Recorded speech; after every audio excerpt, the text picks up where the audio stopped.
If you've got nothing prepped and the game starts in 20 minutes, don't panic.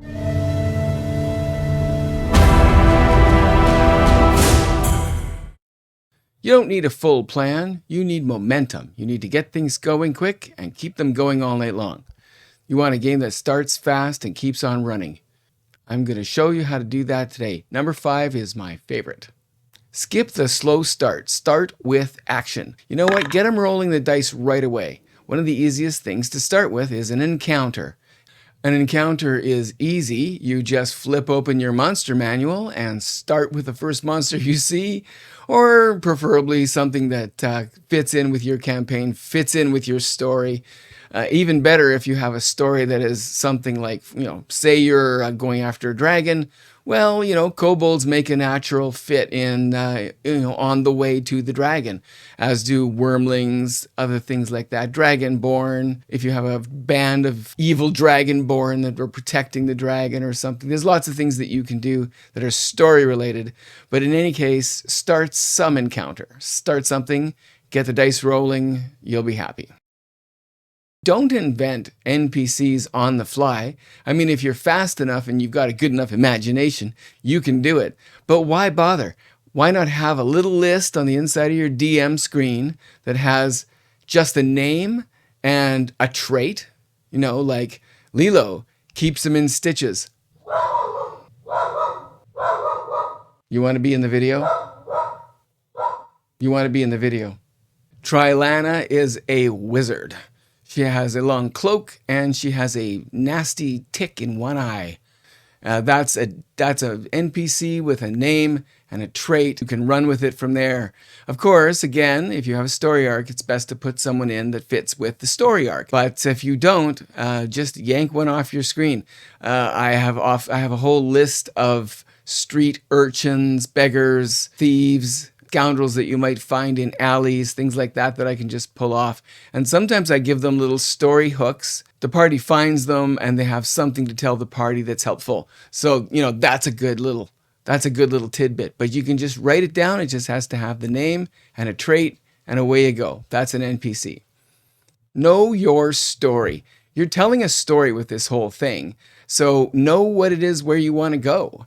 If there's a cult involved, know what the ritual is. Have an idea where it's going to happen.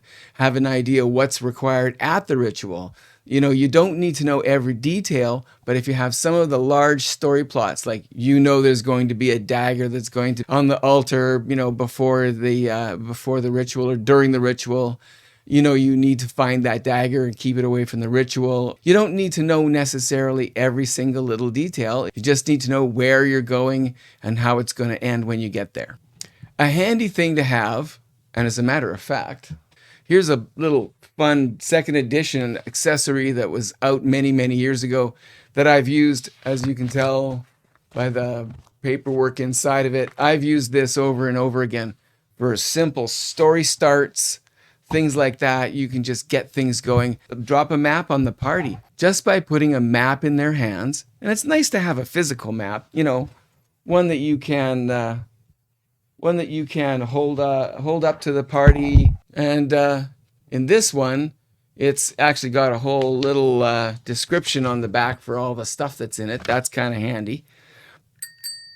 If you like drawing maps like I do, you can pull out a hand-drawn map that you've made for when in your spare time, when you're thinking about your campaign and you don't know what to do, or you've got a story block, draw a map. Of course, you can also use some ready-made maps, but have a stash of maps. Draw some maps when you have spare time. I actually use maps as a creative tool, and I often speak to myself when I'm drawing my map and say things like, okay, here's the entrance. What does the entrance look like? This is a wizard, so he's going to have a fancy entrance, or he's a secret wizard, so he's going to have a dark entrance concealed in a cave. And then start drawing the map and say, well, okay, what happens first when you come into this magic user's hold or stronghold? Is there going to be guards? Do they have rooms? Do guards have rooms? Probably. Is there a kitchen off to the side? Maybe he has a banquet room on one side. And you draw these things as you go. And then if I get really good ideas when I'm drawing, That's when I make notes. Okay, room number 1, it's the guards area. If there is combat in this area, guards from the rooms 2 and 3 on either side will converge on this area. So have a map ready. That's a really handy thing. Have a whack of maps. Have a pack of maps. This is probably my favorite thing to do. After I've done this in games, I've had players say to me, it was the most fun ever. I just loved it. Add a chase. A chase is always fun. Usually I try and, because it seems to me that for whatever reason, players don't run away from deadly threats, but they'll run away from 10 kobolds. Great way to do this is to steal something that the party has. In one game, I had a courier bring them something in a bag. They didn't know what it was yet, but they knew it was key to their quest. They needed to deliver this bag to someone. It had something of value in it. And suddenly a bar fight broke out, and a little street urchin jumped out from under a table, grabbed the bag that was the central core to their quest, and ran out the door with it. Well, they chased him out the door as a street urchin. He's fast. They're all wearing armor. They're slow. He runs around a corner. They run around the corner. He's not there, but there's a fence at the end. They climb through the fence till the barbarian gets there and smashes the fence down. One thing after another, and just keep it going. I had players running across rooftops trying to get ahead of somebody. It's fun. Chases are best, of course, in an urban setting where there's lots of details. And this sort of stuff, I don't roll for initiative. I don't go in turn order, and I don't use minis for this kind of stuff. This has all got to be theater of the mind. It can be fast-paced. You run up the stairs and the window at the end of the hallway is open. There's a 10-foot jump to the next rooftop. You see the urchin climbing down the other side. You can't map this stuff. You got to just run with it, because you never know which way the characters are going to go either. I had one who turned into a bird and flew up, and the idea was that, well, now we can't lose them.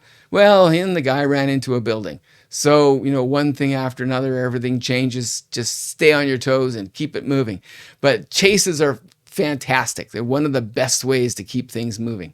Or, if you want suspense, go for somebody following the party. You've left the throne room. You're walking down the main street. On the side of the alley, there is a hobo standing there. A few minutes later, you look behind you, and that hobo is coming down the street behind you. You look again, and he's gone. You look again ahead, and there he is at the next alley. You've seen him 2 or 3 times now. The party gets the idea. They're being followed. So now they're going to have to try and figure out how to catch this guy and find out why they're following him. You're not trying to run the perfect session. You just need momentum, keep things moving, start with action, drop in the tools that the party needs, let your players do the rest. And remember, the next roll changes everything.